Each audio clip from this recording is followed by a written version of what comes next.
Quand j'ai vu la bande-annonce de ce film, j'étais un peu mitigé. Je me disais, est-ce que c'est bien de refaire une nouvelle franchise sur un film qui est sorti déjà depuis 10 ans, que ça fait presque 100 ans qu'on connaît ce personnage, et est-ce qu'on va avoir du nouveau? C'est ce que nous allons voir sur cette critique.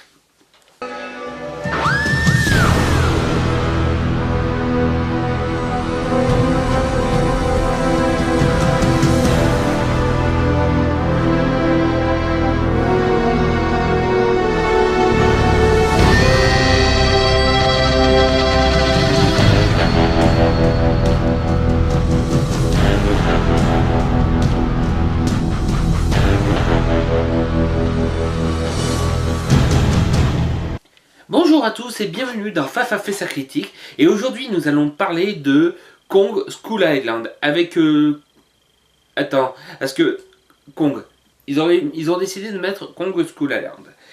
Alors désolé, je vais mal prononcer le nom du réalisateur parce que franchement j'ai du mal à le dire.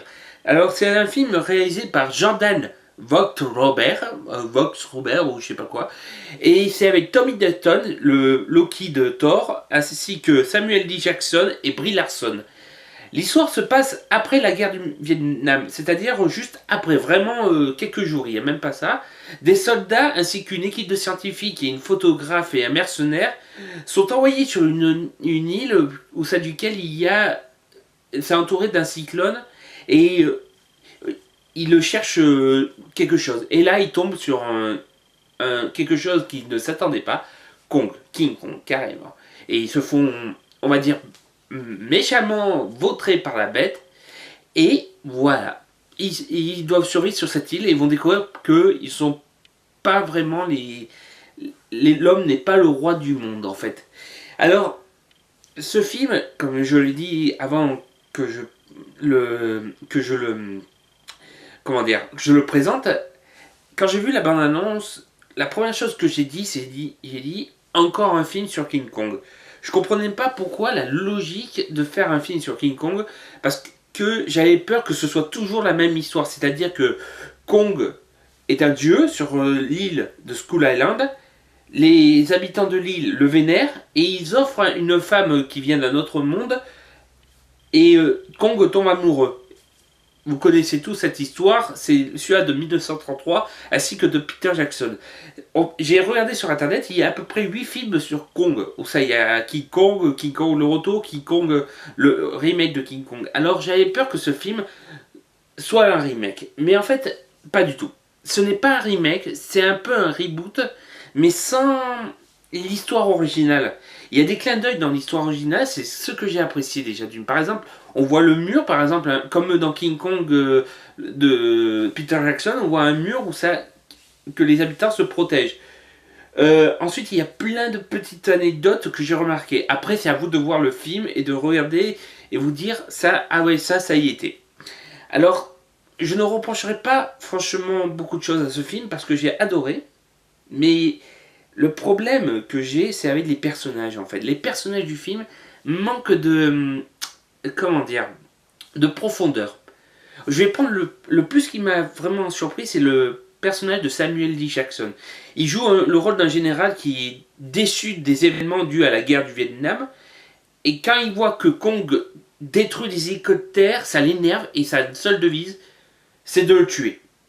Je ne vous dirai pas la suite, mais il rentre dans une folie où c'est duquel, d'accord, il a perdu la guerre, on voit c'est un général qui est très décoré, mais après on ne sait pas plus sur lui, on ne sait pas plus ses états de service, intimement que... Et tous les personnages manquent ces choses. C'est comme le personnage de John Goodman, joué par lui, que c'est un docteur. Et il explique tout d'un coup que ce personnage, quand il était jeune, avait été attaqué par une créature. C'est pour ça qu'il veut aller sur l'île, pour voir si cette créature est là. Mais on ne sait pas quelle est la créature, c'est ça qui est dommage. Ensuite, beaucoup de gens critiquent la taille de Kong. Je ne trouve pas. Kong mesure 30 mètres dans le film. Celui de Peter Jackson mesurait à peu près 7 mètres. Déjà, voir un gros gorille de 7 mètres, c'est surréaliste. Alors pourquoi pas 30 mètres? Tout simplement parce que c'est comme ça. Ils ont décidé de faire ça pour faire une suite. Je ne vous dirai pas laquelle, mais il s'agit d'un monstre qui est sorti il n'y a pas longtemps. Si vous connaissez les films qui ne sont pas sortis il y a longtemps, vous saurez quel monstre de qui je parle. Parce que Kong, dans ce film, n'est pas considéré comme un monstre un monstre qui fait peur, en fait. Parce que quand on voit la version de Peter Jackson, qu'on voit les indigènes, ils ont peur de Kong. Quand ils hurlent, on voit bien qu'ils sont terrifiés en se disant qu'ils sont obligés de faire un sacrifice pour arrêter sa colère.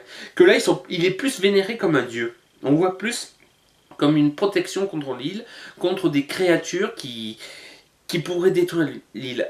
Et ça, franchement, j'ai apprécié. J'ai apprécié aussi les effets spéciaux. Eh oui. Quand j'ai vu la bande-annonce, parce que je me suis beaucoup référé à la bande-annonce, et que j'ai vu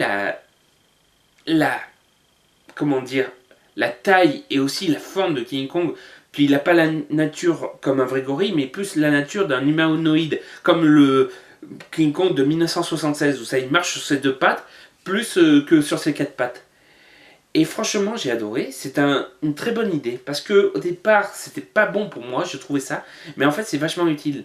Et ce que j'ai trouvé aussi, c'est la vulnérabilité de Kong.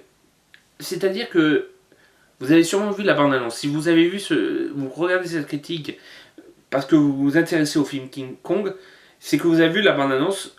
Quand vous voyez les hélicoptères se faire détruire un par un, ça blesse Kong. Ça le blesse. Il est pas. Je ne dis pas que les autres King Kong sont immortels, ils meurent.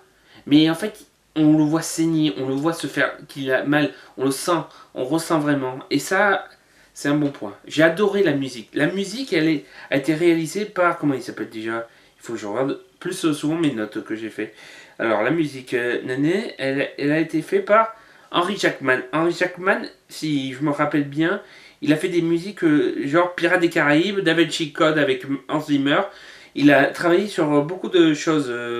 Et franchement, il a plus été avec Hans Zimmer. Hans Zimmer, si vous voyez qui c'est celui-là qui réalise surtout les films style The Dark Knight, ainsi que Superman, The Man of Steel, tout ça. Et franchement, c'est un bon compositeur. Et là, franchement, j'ai adoré les musiques. La 3D est pour moi super bien faite. Je l'ai vu en 3D. J'ai vu en 3D et franchement, j'ai adoré. On est immergé dans un monde mythique. Bien sûr, ce n'est pas un monde. Ne vous attendez pas à un monde où ça duquel on verra des dinosaures. On va pas dire qu'on en voit, mais on en voit, mais c'est pas des dinosaures qu'on connaît. Et franchement, j'ai adoré. Le seul point que je trouve qui est dommage, c'est les personnages. Le personnage de Tom Hiddleston, ça veut dire Loki, celui qui joue Loki dans Thor, manque de profondeur, manque beaucoup de choses. Je vous conseille aussi, si vous allez le voir, d'attendre après le générique. Je ne vous dis pas plus. Il y a une scène post-générique. Quand je suis sorti du cinéma, je me disais c'est trop gros. Et je trouve que c'est dommage comme ça finit. Je suis allé voir la femme qui gère le cinéma. Et j'ai demandé s'il y avait une scène post-générique. Elle m'a dit oui. Donc je suis retourné vite avant que tout ça. Alors je vous conseille d'attendre la fin. Comment dire? J'ai parlé des effets spéciaux, mais c'est surtout aussi... Le tournage a été tourné vers Hawaï. Hawaï et en Australie, je crois, si je me trompe bien. Et franchement, j'ai apprécié qu'ils utilisent un peu des vues réelles, parce que j'avais peur que ce film soit souvent en 3D. C'est-à-dire qu'en fait, les personnages sont devant un écran bleu et ils voient rien. Moi, j'en ai marre. Ils ont réussi à faire un film où ça duquel il y a des vrais paysages, et ça, j'ai adoré. Il y en a beaucoup qui critiquent ce film en disant que on voit les parents de Kong morts. On voit les parents. Mais beaucoup de gens oublient la version de Peter Jackson où ça duquel on voit des squelettes. On se doute bien que ça fait partie de la famille de Kong. Là, ils expliquent plus qu'est-ce qui s'est passé à leurs parents. Et donc, il y en a beaucoup qui critiquent ce film en disant que ouais, ça va bloquer, ça bloque un peu dans la logique. Mais malheureusement, King Kong a toujours été illogique dans son passé. On ne sait, à part Kong, on ne voit pas qui derrière. et ses descendants, on ne voit pas qui est derrière avant lui, on ne sait pas qui c'est. Donc voilà. Alors voilà, je vous conseille d'aller voir ce film, j'ai bien apprécié. Allez le voir en 3D, je sais c'est plus cher, mais moi ça m'a valu vraiment le coup. Voilà, Fafa... Merde, maintenant je me trompe dans mon nom maintenant. Fafa fait que sa critique vient de se terminer. Travaille toujours sur mon Snapchat. Allez, ciao!